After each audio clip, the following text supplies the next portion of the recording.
cuando el asegurado se encuentre en un estado ¿eh? por digamos, minusvalía física o psíquica que le impida desempeñar en relación de dependencia o por cuenta propia cualquier actividad remunerada. ¿Mm? O sea, el centro para determinar si una persona es inválida total o no es para las pólizas que no pueda desempeñar actividades remuneradas, ya sea en cuenta propia o por cuenta propia o en relación de dependencia. Y después tienen otros requisitos, como por ejemplo que la invalidez se hubiera adquirido durante la vigencia de la cobertura.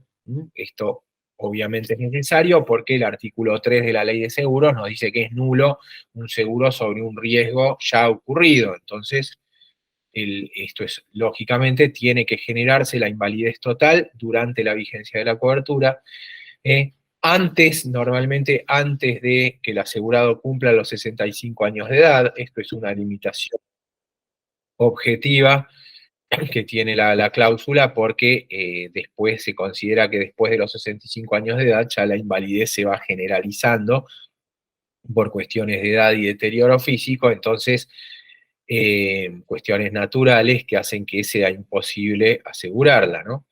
Entonces se le pone el límite de los 65 años y se exige que la cobertura se mantenga la invalidez se mantenga en el tiempo, por lo menos por un periodo de 3 o 6 meses, o sea que al tiempo de la denuncia la persona tendría que ya estar inválida por un periodo de 3 a 6 meses. Esto hoy es lo menos relevante, el tema del mantenimiento de la invalidez en un tiempo, porque médicamente, con los avances que tenemos hoy, se puede determinar muy fácil si la invalidez va a ser recuperable o no. Pero cuando se crea esta cobertura, a principios del fines del siglo XIX, principios del siglo XX, podía parecer de entrada que una persona estaba inválida total y después se recuperaba. Entonces le dicen, no, antes de reclamar el seguro tenés que demostrar que estuviste por lo menos 3 o 6 meses con esa invalidez, para que por lo menos con eso se pueda configurar el siniestro. Pero siempre tiene que ser, estamos hablando de invalidez permanente, o sea, tiene que ser irrecuperable, no basta con que hayan pasado 3 o 6 meses, sino que, por supuesto, tiene que demostrarse, tiene que surgir del análisis que haga la compañía que es una incapacidad irrecuperable. Bueno, esta cláusula exige entonces varios requisitos. Primero tiene que haber una invalidez generada en la cláusula habitual, la que estamos mencionando, por una enfermedad o por accidente. Durante la vigencia del seguro tiene que terminar de configurarse la invalidez total. No importa que la persona viniera por ahí con alguna patología previa que ayude a sumar a la invalidez, pero tiene que haber estado activa, digamos, con posibilidad de trabajar al ingresar al seguro. Otro tema es la cláusula de enfermedades preexistentes, pero hoy en día ya muchas pólizas no la tienen, así que eso es otra cuestión que no hace a la charla de hoy, ¿no? Pero en principio, bueno, una incapacidad generada por enfermedad o accidente que genera cierta disminución psicofísica. Primer requisito. Con este no hay mayor problema, porque como es enfermedad o accidente, es cualquier causa. Se dice que es una cobertura de invalidez por cualquier causa. Hay coberturas de accidentes personales que también cubren invalidez total y permanente, pero únicamente por causa de accidente, porque son seguros de accidentes personales, y también aparecen a veces como cláusulas adicionales en algunos seguros, cada vez más habituales, cláusulas que solo cubren invalidez por accidente. Bueno, en esos casos sí habrá que acreditar que la causa de la incapacidad haya sido efectivamente un accidente. Pero en la cláusula más habitual, que es la general a la que nos estamos refiriendo, no hay mayor inconveniente porque se cubre invalidez por cualquier causa. Después, la invalidez tiene que ser permanente, que es lo que dijimos antes, persistir por lo menos por el periodo que diga que diga la póliza, pero tiene que tener permanencia, tiene que ser, no se dice, normalmente agregan las pólizas que se excluyen los casos que afecten al asegurado en forma temporal. O sea que si la compañía ve con su médico que es temporal, que es recuperable, va a rechazar el siniestro porque la incapacidad no es permanente. Pero bueno, en principio hay que probar la permanencia y que se mantuvo por el tiempo que dice la póliza. Cuando me refiero a probar, les aclaro que la prueba en principio en la denuncia del siniestro en estos casos va a estar a cargo de la compañía de seguros. O sea, la compañía de seguros tendrá que analizar, pedir en todo caso la documentación que considere al asegurado, documentación médica normalmente, y si no le alcanza lo citará a revisación médica y ahí determinará ahí probará si está o no está inválido, ¿no? Y tomará la determinación respecto del siniestro. Bueno, después, este tema de la permanencia, al que vamos a volver a referirnos a algo, tampoco es tan problemático hoy en día porque médicamente en la mayoría de los casos se puede determinar cuándo una invalidez es o no es permanente. A veces cuando hay suma de patologías y por ejemplo en el medio aparece alguna patología psicológica o psiquiátrica, por ahí en esos son los casos donde más se pone en tela de juicio la permanencia de la incapacidad, o enfermedades que por ahí con alguna operación o algún tratamiento se puedan recuperar, incluso lesiones. Pero en general el médico lo que va a tener que hacer es contemplar las posibilidades reales de recuperación que tiene esa persona concreta, ¿no? Pueden generarse discusiones respecto de la permanencia, pero no son tampoco las más habituales.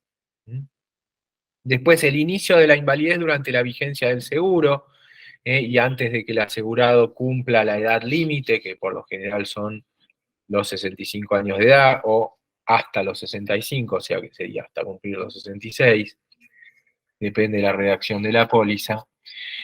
Esto genera eventualmente algunas dificultades porque no siempre es fácil determinar la fecha de configuración de la invalidez.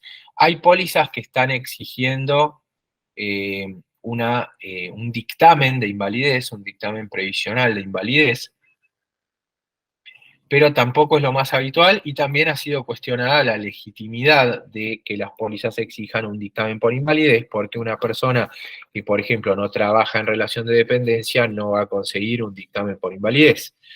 Entonces, una persona no hace aportes, digamos, podría ser como autónomo, pero una persona que no tiene aportes, por ejemplo, no podría tener nunca un dictamen por invalidez y sin embargo sí puede contratar una cobertura de seguro privado por invalidez total y permanente. Entonces es cuestionable ese requisito y tampoco es lo más habitual, no es lo más habitual que se exija el dictamen por invalidez, entonces puede ocurrir que en algunos casos también se presenten discusiones respecto de la fecha de inicio. Muchas veces en los juicios pasa también, porque se reclama por coberturas que ya cesaron, por ejemplo, empleados en relación de dependencia que cesaron en su empleo y reclaman invalidez que supuestamente contrayeron durante la vigencia del seguro que tenía contratado su empleador para ellos. O sea, un seguro que rigió hasta el día en el que trabajaron para ese empleador. Se retiran del empleo, generalmente por retiros voluntarios, y cuando una vez que se retiraron, alegan estar inválidos. Entonces, muchas veces, prácticamente las pericias en los juicios se hacen varios años después del cese del empleo, y ahí es importante que el perito se expida sobre cuál hubiera sido el grado de invalidez durante la vigencia del seguro. Porque la invalidez tiene que haberse generado y haber existido durante la vigencia del seguro. Entonces, analizar las causas que la generaron, cuándo se generaron, a partir de cuándo apareció cada patología y a partir de qué momento se puede decir que la persona tenía invalidez total. Esto es importante acreditarlo en juicio.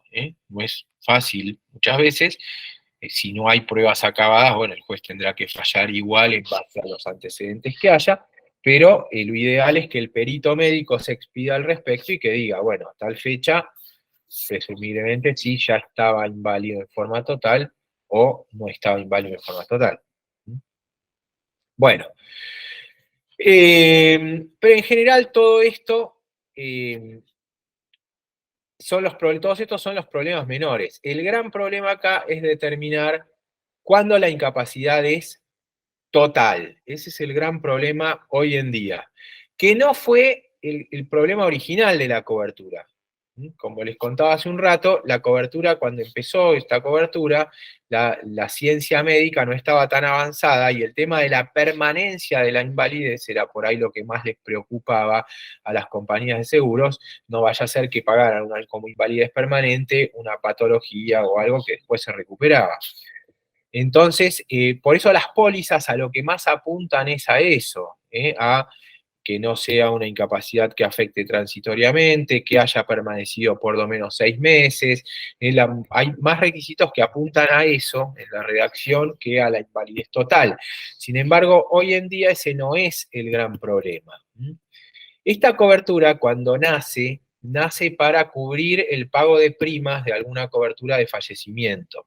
Por eso vamos a ver todavía hoy en día que es raro que la cobertura aparezca sola. O sea, por lo menos yo acá en Argentina, en 23 años que me dedico a esto, nunca vi una póliza de invalidez sola. Siempre son pólizas de fallecimiento donde además está la cobertura de invalidez.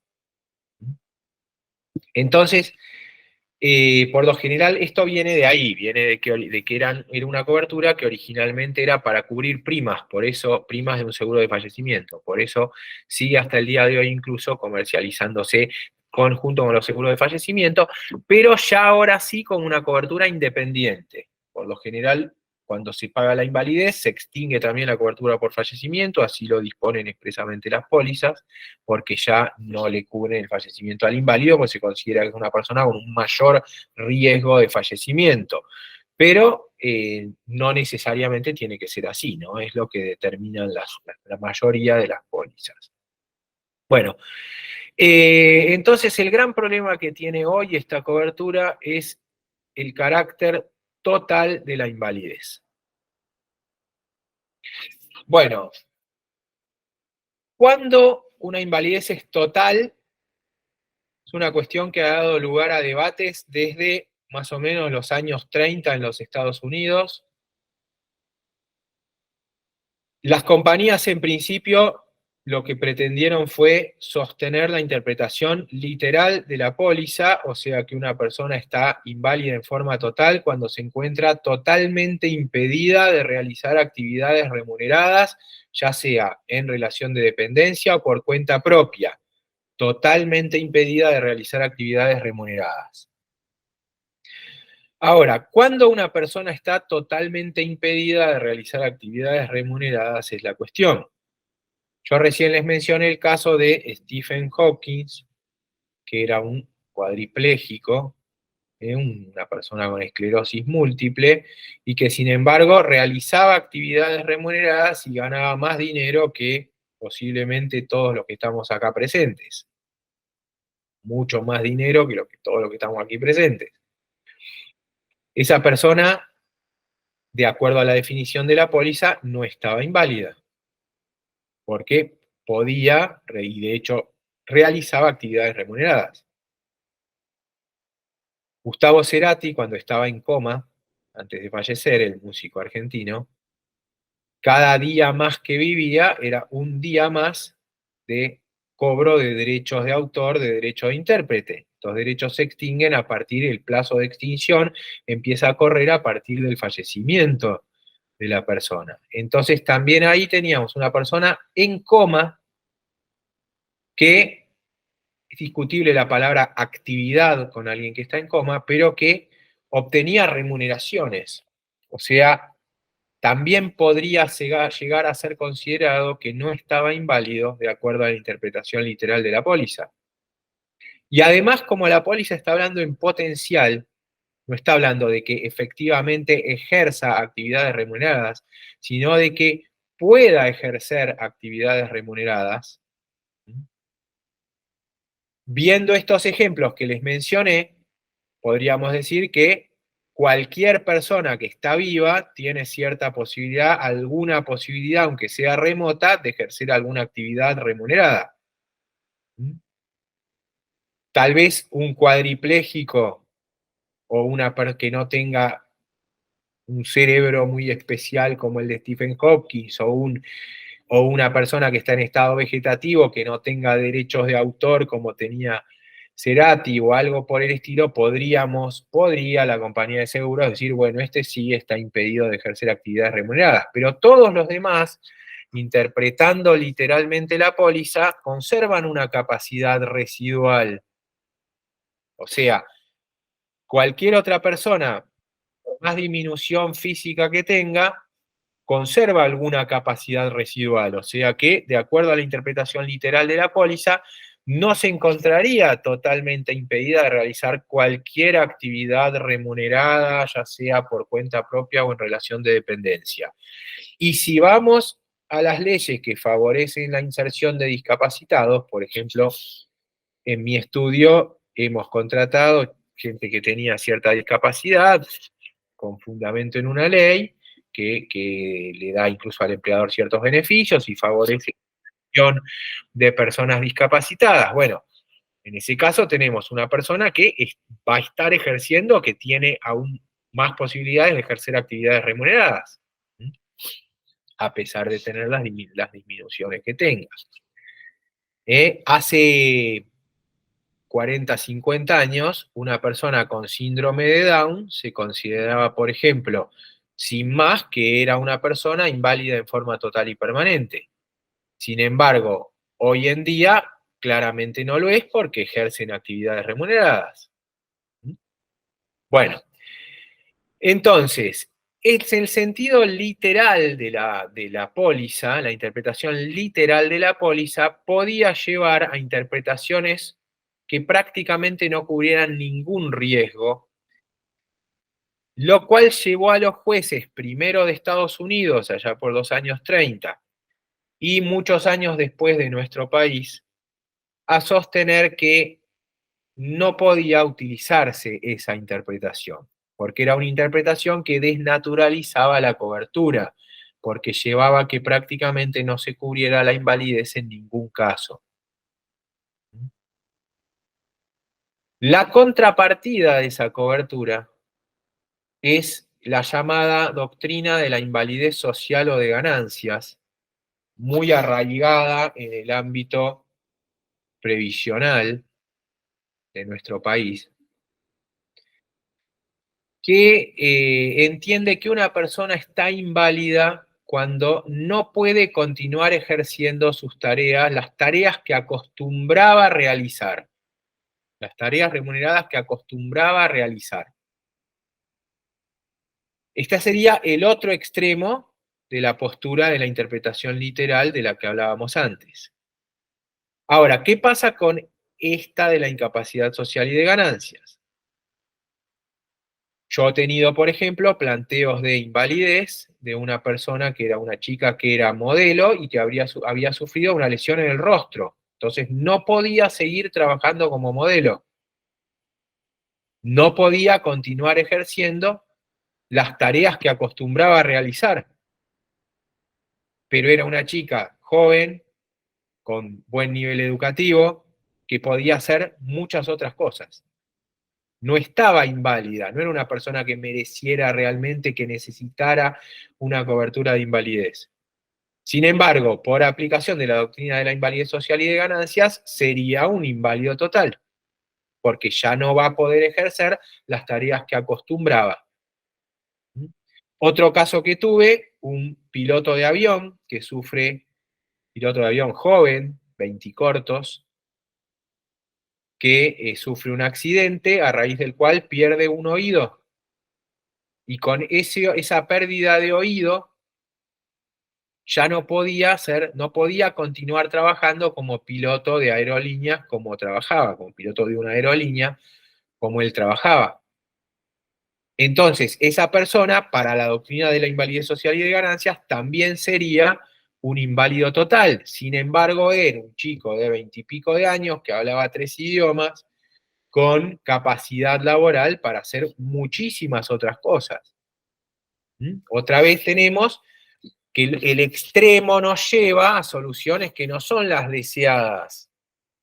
Este otro extremo, que es la doctrina de la invalidez social y de ganancias, nos lleva también a soluciones que no son las deseadas.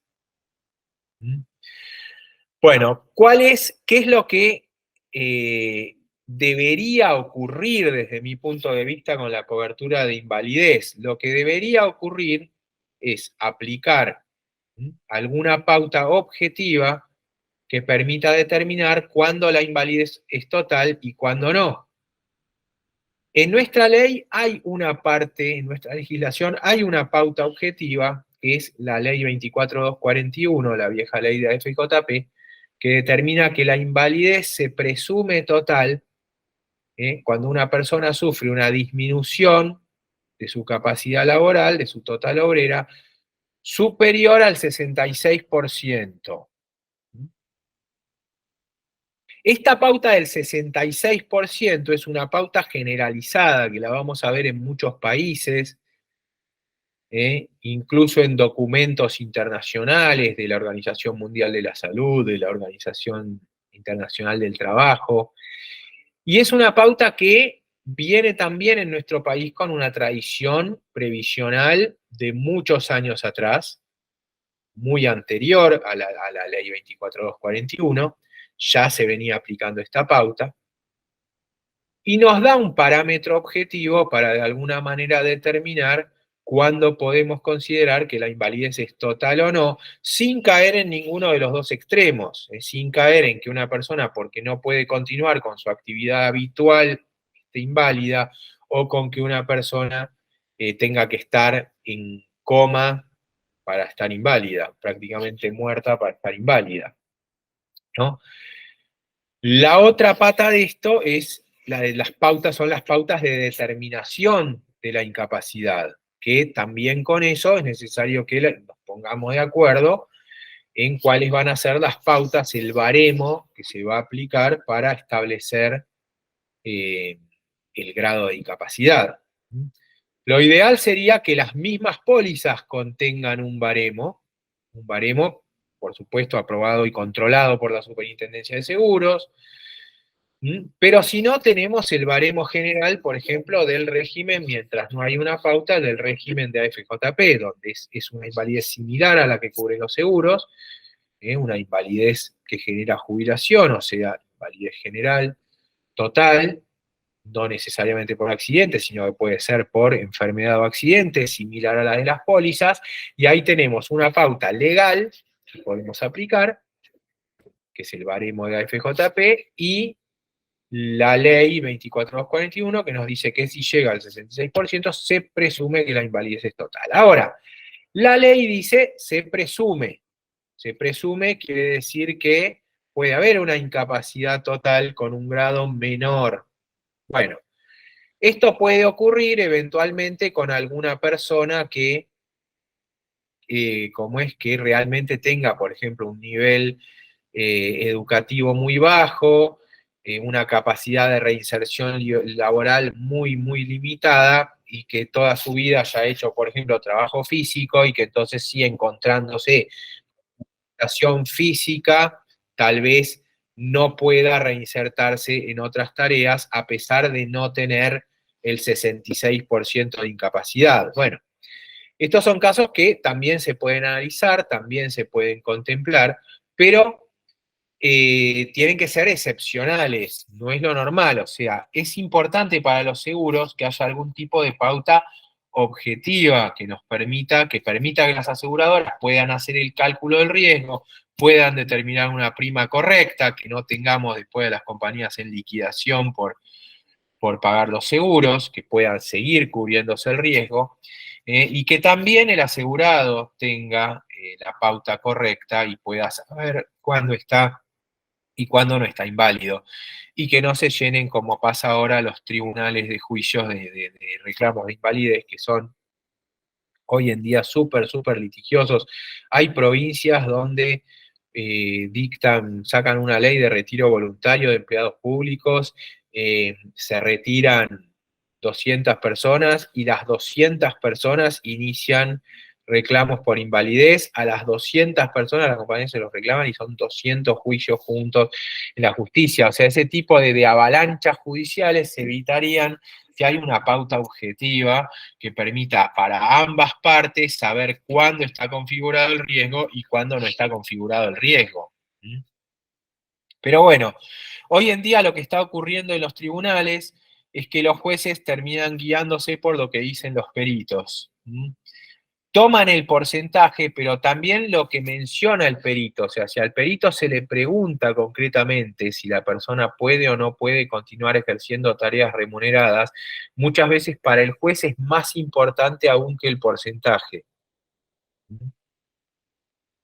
Ahora, claro, también es cierto que es difícil que un perito diga que no puede, no tiene ninguna posibilidad de ejercer tareas remuneradas a una persona que alguna capacidad residual tiene, porque justamente el perito también está inmerso en esto de la reinserción laboral del discapacitado, y ve también gente con disminuciones importantes que trabaja, o sea, también al perito le cuesta esto. Entonces, un poco las dos pautas es lo que hay que tomar.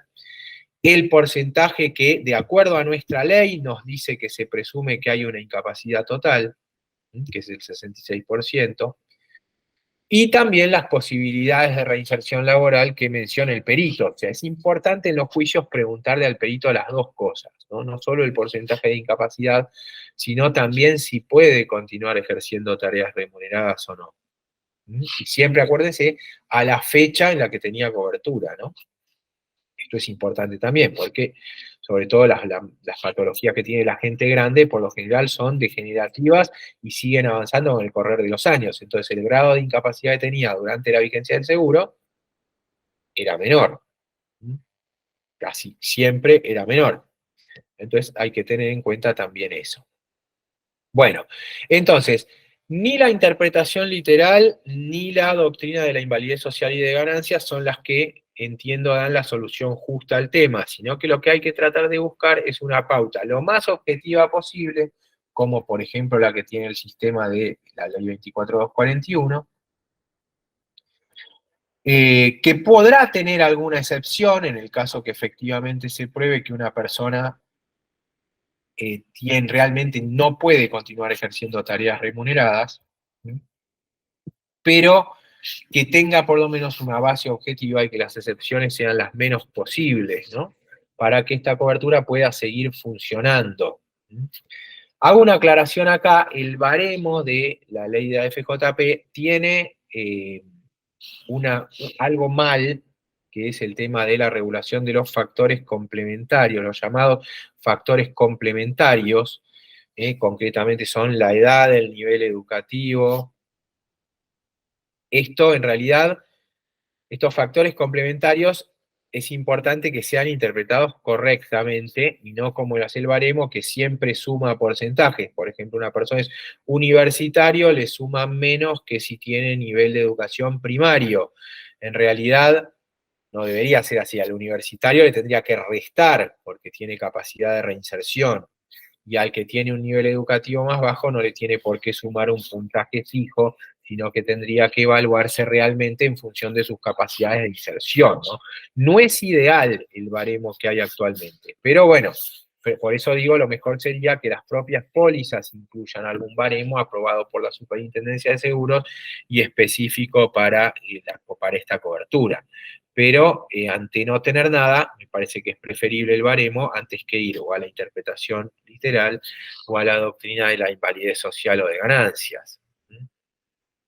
Bueno, ¿qué ha generado en, estos años, sobre todo a partir de los 90 se empiezan a difundir mucho las coberturas de los seguros de personas en nuestro país, pero ya venían de los 80, había ya jurisprudencia y fallos importantes en esta materia, que genera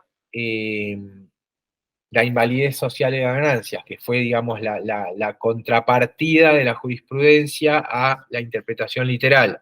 O sea, frente a las compañías que pretendían la aplicación de la interpretación literal, la jurisprudencia les contestó tomando de previsional la doctrina de la incapacidad social y de ganancias, que viene de un viejo fallo de los Estados Unidos, que era McCutcheon contra Pacific Mutual, de 1929, 1930, ya ahí se había aplicado la doctrina de la invalidez social y de ganancias, de la incapacidad de ganancias, y la jurisprudencia tomó eso, en un caso famoso que es García Antonio contra la Buenos Aires, toma esa doctrina en los años 80 y como contrapartida de la pretensión de la incapacidad de la interpretación literal.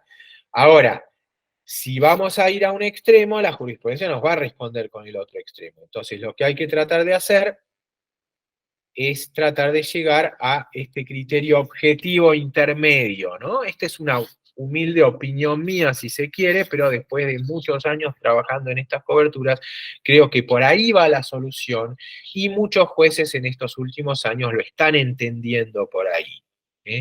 Están teniendo en cuenta la pauta del 66%, están teniendo en cuenta la posibilidad de reinserción laboral que efectivamente informa el perito. La idea es tratar de ir por ahí. Ahora, cuando no se va por ahí y cuando se insiste, cuando por ahí en determinadas jurisdicciones la jurisprudencia condena sistemáticamente a las compañías, lo que se produce es que la cobertura de invalidez total y permanente, tal cual la estamos comentando, esta cobertura clásica, empiece a desaparecer, sea reemplazada por otras coberturas más limitadas que tenemos hoy dando vueltas en el mercado, que son la llamada incapacidad total y permanente taxativa, que mantiene una cláusula igual que la que mencionamos antes, pero después de la cláusula aclara que solo se va a considerar que una persona está totalmente incapacitada cuando presente alguna de las siguientes patologías, y ahí enumera de las siguientes disminuciones, y ahí enumera, por ejemplo, una persona que es totalmente ciega o que ha perdido los dos brazos o un brazo y una pierna, o que tenga un alienamiento mental total y definitivo. Eh, son todos supuestos muy extremos que muy pocas veces ocurren. Entonces, la cobertura queda tan limitada que prácticamente no cubre a nadie. Esta cobertura, bueno, hay doctrina que la defiende, que entiende que es válida, la invalidez taxativa, por ejemplo, el doctor Facal, su libro de seguros de vida, que es una obra muy recomendable, más allá que por ahí en este punto pueda no estar de acuerdo, defiende esta cobertura, esta cobertura taxativa. La realidad es que todas las veces que yo la he visto bajo la lupa judicial, la justicia termina declarando que la cláusula es nula, que la limitación taxativa es nula porque desnaturaliza la cobertura. Similar a lo que pasaba con la interpretación literal. Ni hablar si estamos con una póliza que venía de antes de que se le incorpore la limitación. Bueno, ahí nos van a decir que fue modificada la póliza. Si estamos en el ámbito laboral, por más que hubiera consentimiento del asegurado, no se podía modificar.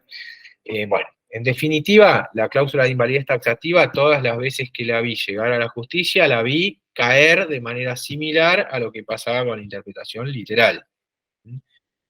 Pero hay otra versión de la cláusula de invalidez que sí funciona y que sí logra limitar la cobertura y que es todavía peor, tal vez para los asegurados, que es la limitación solo a casos de accidente.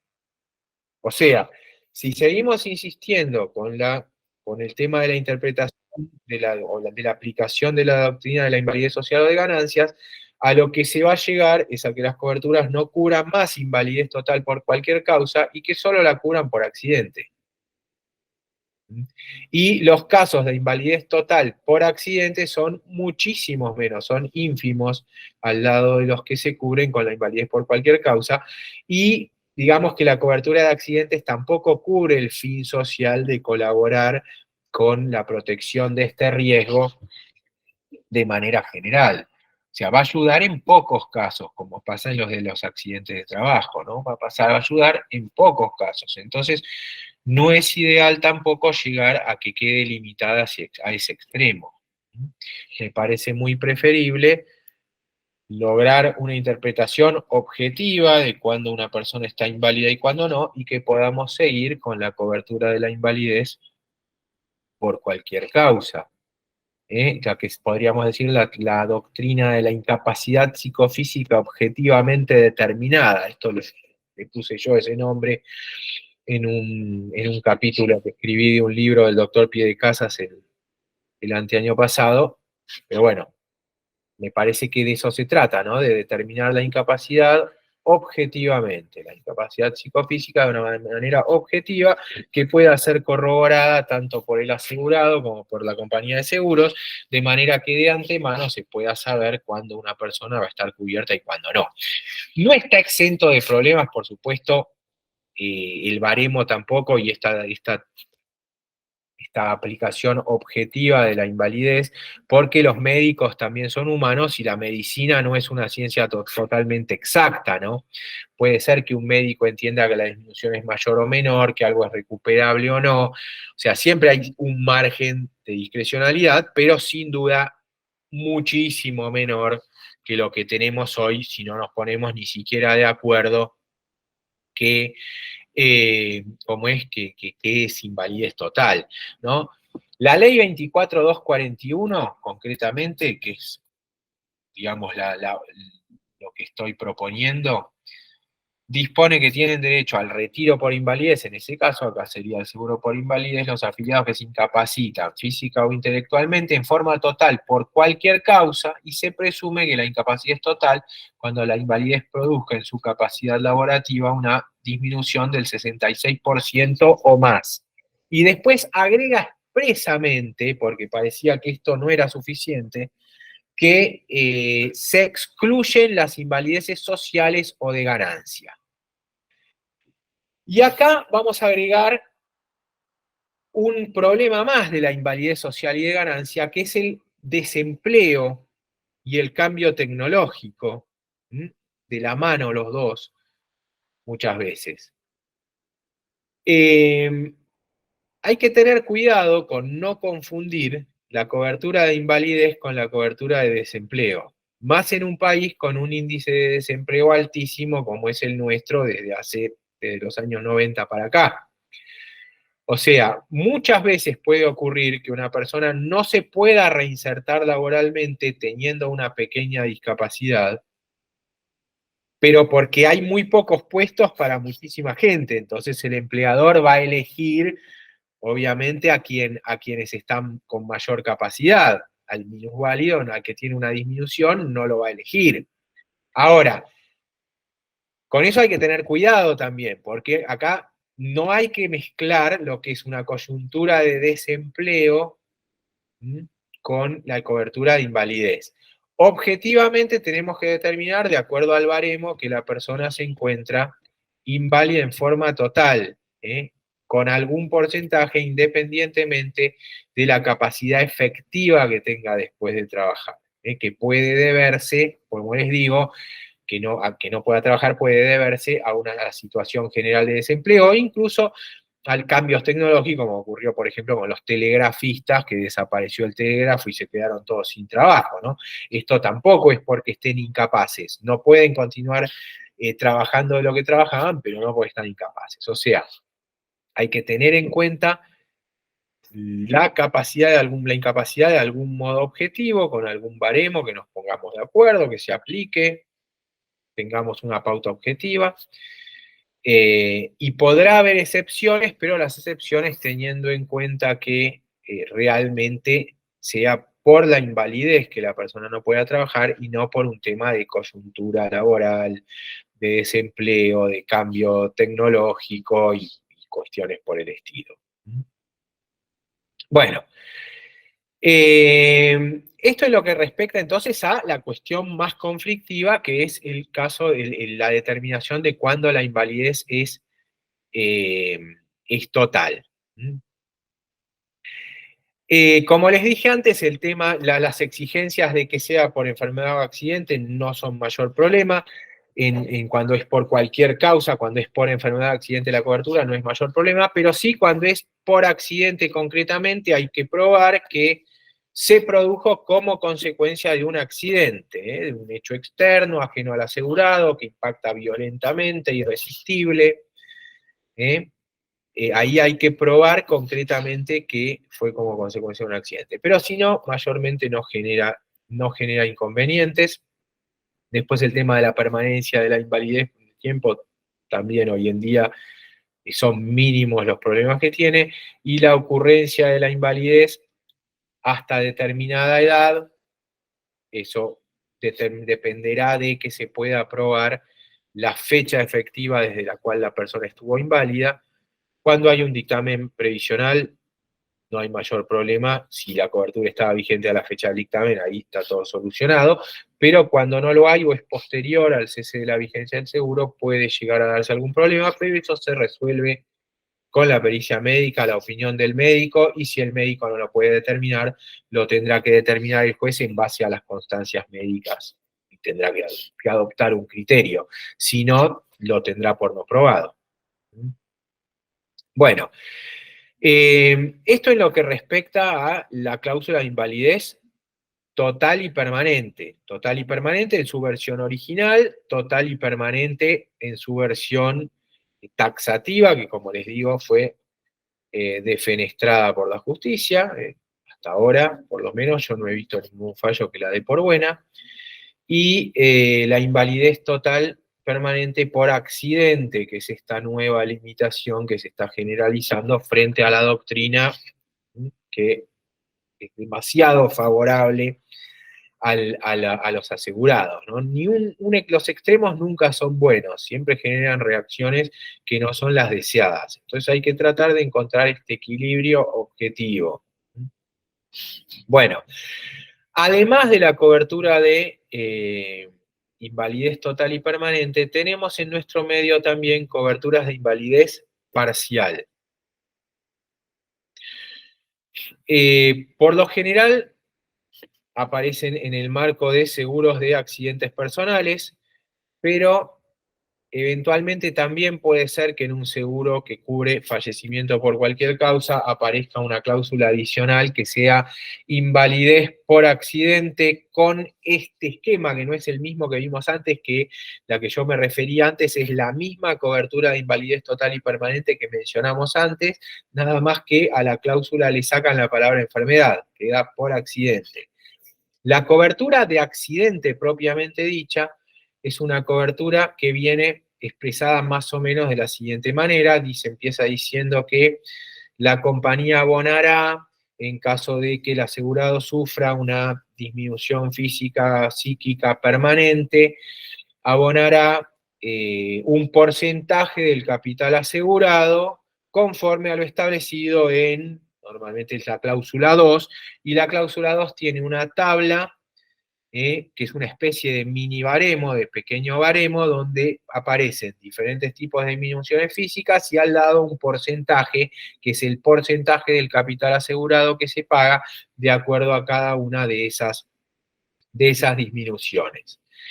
Porcentaje que, por otro lado, sería, digamos, el equivalente al porcentaje de incapacidad que de acuerdo a la póliza se considera que genera esa disminución. Después dice, bueno, que si se suman dos o más, bueno, si llega a un porcentaje total, bueno, explica cómo se llegaría a una invalidez total que pague el 100% del capital asegurado. Y hay dos versiones de esta cláusula, una que sería la cláusula restringida, que únicamente cubre lo que está expresamente previsto en esa tablita, en ese baremo que aparece en la cláusula. Esta por lo general se la llama pérdidas físicas parciales, es el nombre con el que más la he visto, por accidente.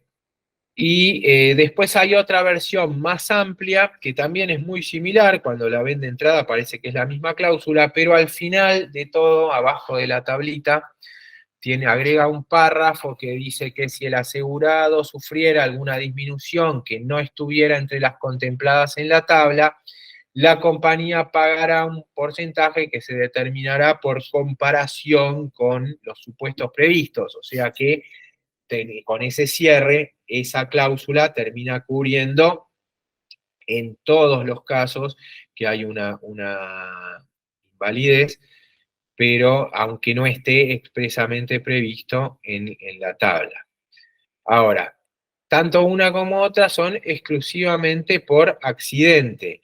Invalidez parcial por cualquier causa en nuestro país, por lo menos nunca he visto en una póliza que cubra invalidez parcial por cualquier causa. Las coberturas estas aparecen exclusivamente por el riesgo de accidente. Acá el problema que suele aparecer es no querer aplicar la tabla de la póliza, que los asegurados se presenten con un dictamen de un perito de parte, un médico particular de ellos, que diga que tienen un porcentaje de incapacidad mucho más alto que el que les está reconociendo la compañía de seguros. Bueno, esto hay algunos jueces que lo aceptan a veces, pero bueno, entiendo que si la cobertura está claramente expresada y si al asegurado le dieron la póliza, ¿no? Si se cumplió el deber de información, por supuesto acá entra en juego también el deber de información, ¿no? Que se pueda acreditar la entrega de la póliza. Si no, si el asegurado lo único que tenía era, por ejemplo, un certificado o un movimiento en su recibo de sueldo que decía seguro invalidez, por ejemplo, y ahí la única información que él tenía es que estaba pagando un seguro de invalidez. ¿Cómo sabía las limitaciones? Bueno, ahí puede cambiar el panorama, ¿no? Yo soy de los que consideran que la ley de defensa del consumidor es directamente aplicable al contrato de seguro. Entonces, y los jueces también lo entienden así, con lo cual ahí por supuesto hay que tener en cuenta el deber de información. Pero si la cláusula, la póliza fue debidamente informada, bueno, entiendo que frente a una cláusula bastante clara como es esta, con un baremo propio, con un porcentaje en concreto, está claro que hay que aplicar la cláusula, por lo menos comparar con lo que dice la cláusula, ¿no? No puede venir una persona, me dice, no, la póliza prevé únicamente amputación de la mano. Y yo no tengo amputación, pero no puedo hacer fuerza con la mano. Entonces, presento un dictamen médico y resulta que el dictamen médico que presenta el asegurado da todavía más porcentaje que lo que da la póliza por amputación. Obviamente no puede ser. O sea, se tiene que hacer por comparación con lo que está previsto como dispone la póliza. En la medida en que la cláusula contractual es clara y fue notificada debidamente, no es cuestión de forzarla, ¿no? Tampoco hay que pasarse de la raya con el derecho del consumidor, ¿no? Tratar de irnos más allá nos va a llevar a que, como pasó con la cobertura de invalidez total, tienda a ir desapareciendo o a ir limitándose, que no es lo que queremos, ¿no? Y otro tema con respecto a los dictámenes médicos de parte es la forma en la que se calculan las invalideces cuando hay patologías múltiples. ¿Mm? Hay dos criterios. Uno es el de la suma aritmética de las incapacidades. Por ejemplo, una persona tiene una pérdida de un dedo de la mano que le genera un, no sé, 5% de incapacidad y una pérdida de una disminución en la rodilla que le genera un 10% de incapacidad. Entonces, por la suma aritmética tendría un 15% de incapacidad. ¿Mm? Ahora, si tiene muchas patologías, por ejemplo, si perdió 4 dedos de una mano y 3 de otra, y le vamos a sumar 5% por cada uno, y a su vez tiene la rodilla y por ahí un tobillo, nos podemos encontrar con que una persona que tiene limitaciones físicas termina con más de 100% de incapacidad como si estuviera muerto, lo cual claramente es incorrecto. Entonces, para evitar esto, para evitar que la incapacidad, la suma de las incapacidades pueda superar el 100%, que se supone que es una persona muerta o en estado vegetativo, eh, se utiliza lo que se llama la doctrina, perdón, el cálculo de la capacidad restante. Ahí lo que vamos a hacer es, empezamos por la patología mayor. Si la patología mayor, por ejemplo la rodilla, tenía una disminución del 10%, esa persona le sacamos el 10%, ahora tiene un 90%. Pero ahora el 5% que sigue no va a ser un 5% del 100, sino que le vamos a calcular el 5% del 90. Y así vamos a seguir de mayor a menor, empezando siempre por la patología que genera más incapacidad y por último la que genera menos, y entonces vamos a llegar a un resultado razonable, donde nadie se va a pasar del 100% de incapacidad, que sería algo absurdo. Bueno, estamos en síntesis con los contenidos de la charla de hoy y quiero dejar un ratito para que hagan preguntas. Tenemos, por lo que me dijeron en el colegio, eh, a las 5:30 hay que cortar sí o sí, así que voy a mirar el chat a ver si ya hay alguna pregunta. Y los que tengan dudas, si quieren, vayan preguntando. No sé si acá les van a habilitar los micrófonos. No sé si está ahí alguien del colegio o si directamente vamos todos por el... No, por un tema de seguridad, nada más el único que va a tener el micrófono habilitado es usted. Bueno, entonces los que quieran hacer alguna pregunta en el chat, ahí estoy en el chat, no veo ninguna pregunta, así que los que quieran, tenemos un ratito para responder preguntas.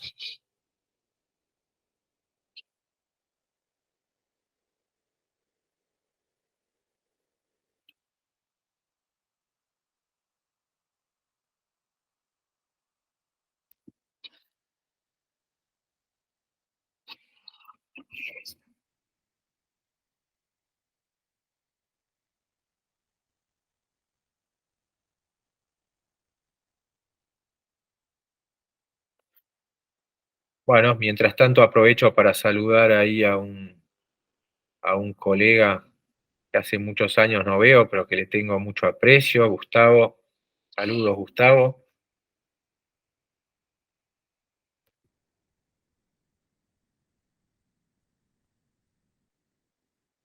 A ver a quién más tenemos.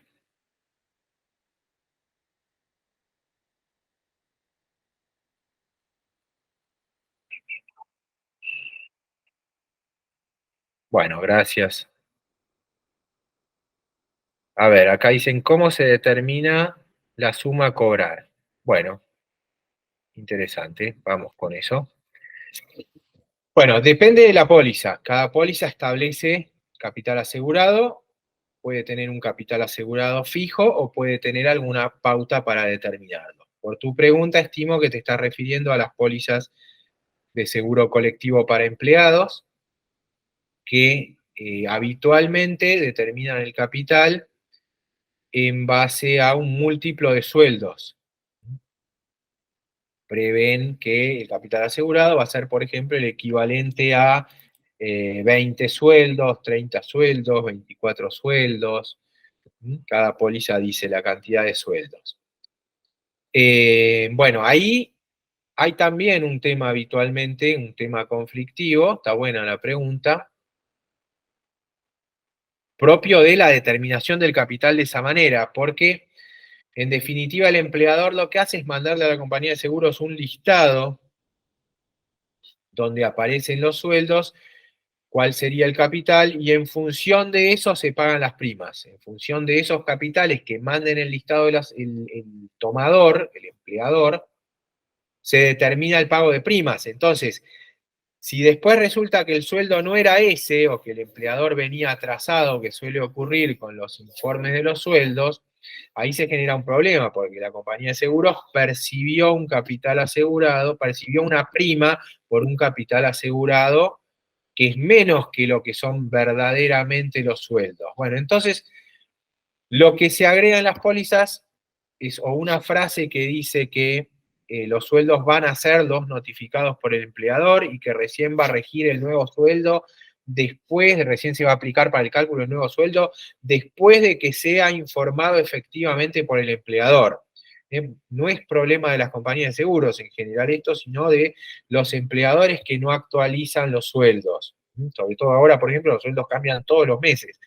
Los empleadores tendrían que estar enviando los listados todos los meses a tiempo para que se haga el cálculo de prima, lo cual muchas veces no está ocurriendo. Entonces, bueno, ahí, si están del lado de la compañía de seguros, lo que habría que hacer es sostener que se cobró la prima por ese capital. Pero hay que tener cuidado que aparezca esta cláusula dentro de las pólizas que dice que es a partir de que se informa, de que el empleador informa, el tomador le informa a la compañía de seguros el nuevo sueldo. También hay algunas pólizas que limitan, contienen un concepto de sueldo y que dicen que dentro del sueldo se va a contemplar únicamente el sueldo básico o algunos rubros remunerativos. Bueno, eso también dependerá de cada póliza y como digo de vuelta, siempre y cuando haya sido debidamente entregada la póliza al asegurado.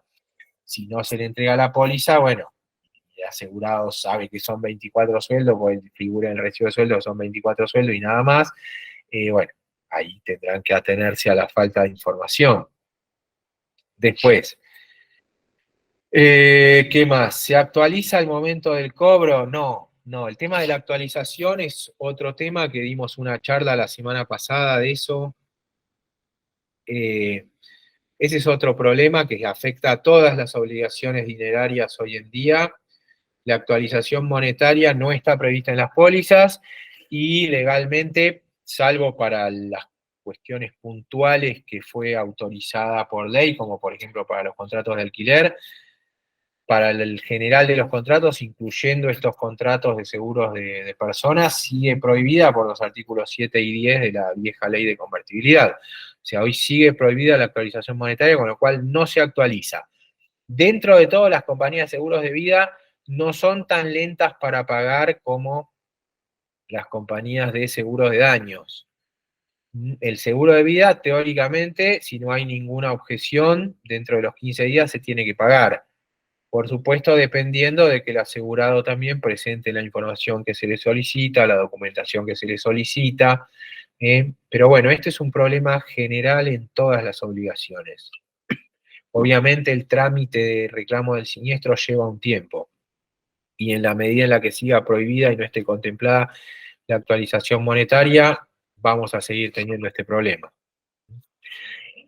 Después las compañías no pueden intimar al empleador a que actualice los montos. Bueno, no es lo propio, o sea, no lo saben, las compañías no tienen por qué saber que el empleador aumentó los sueldos o no los aumentó. Hoy en día es bastante generalizado el aumento de sueldos, pero tampoco puede la compañía de seguros saberlo. O sea, eso es algo que me parece que es razonable que lo informe el empleador. Después, ¿se puede plantear la inconstitucionalidad de la ley de convertibilidad? Sí, por supuesto, la planteamos en todos los juicios, pero bueno, de ahí a que los jueces la declaren es otra cuestión.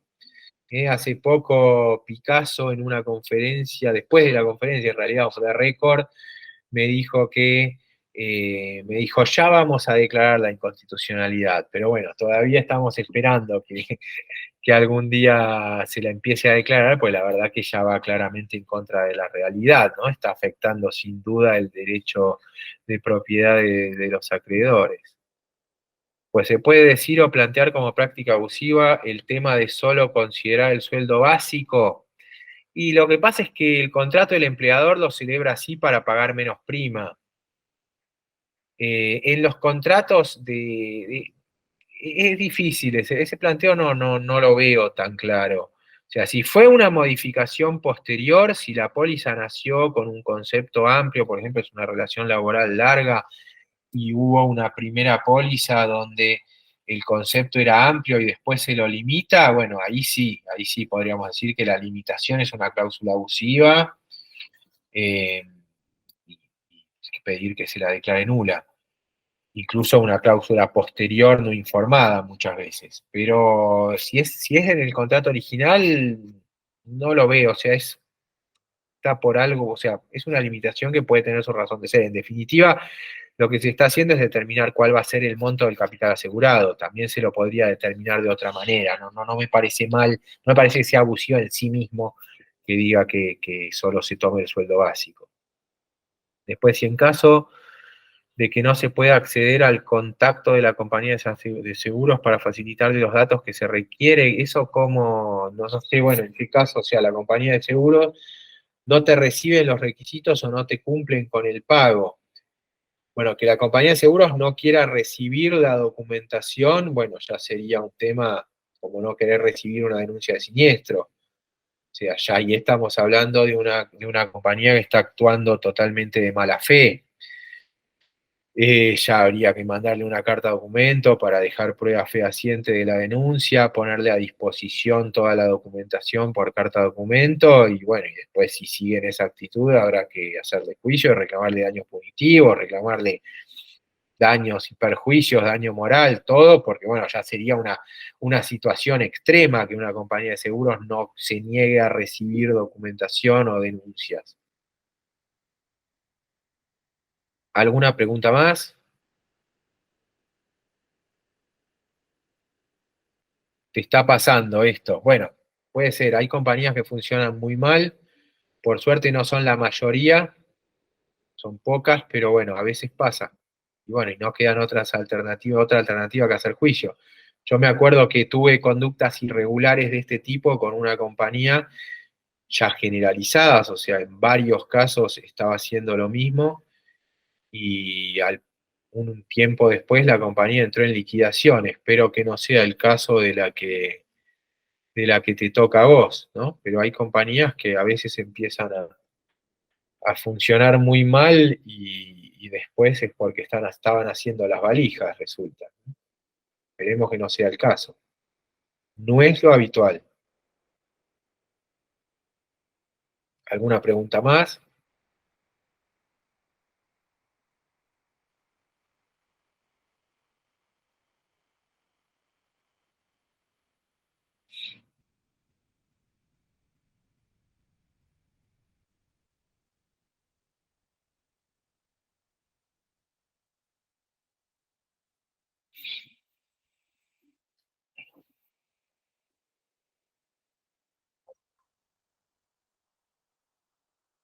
Bueno, aprovecho para ir contándoles mientras que, bueno, yo soy el subdirector del Instituto de Derecho de Seguros de acá del colegio. Los que estén interesados en los temas de seguros o que trabajen en seguros, pero no hace falta que trabajen en seguros tampoco.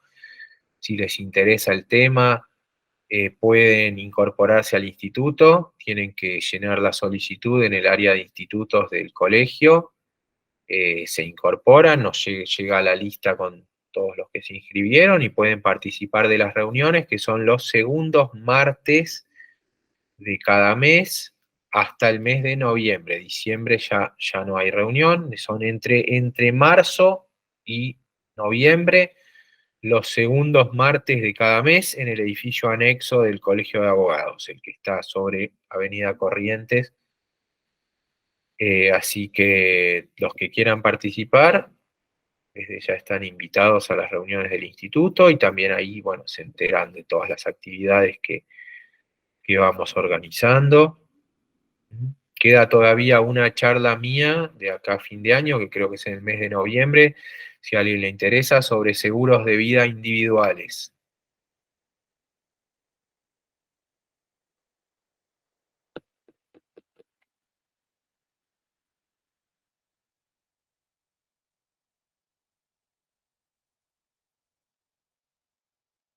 Bueno, si no hay más preguntas, si quieren, vamos finalizando. Ya hasta la 1:30 nos quedan 7 minutos nada más, así que con el permiso del colegio, vamos dando por finalizado. Perfecto. Bueno, muy bien. Gracias a todos.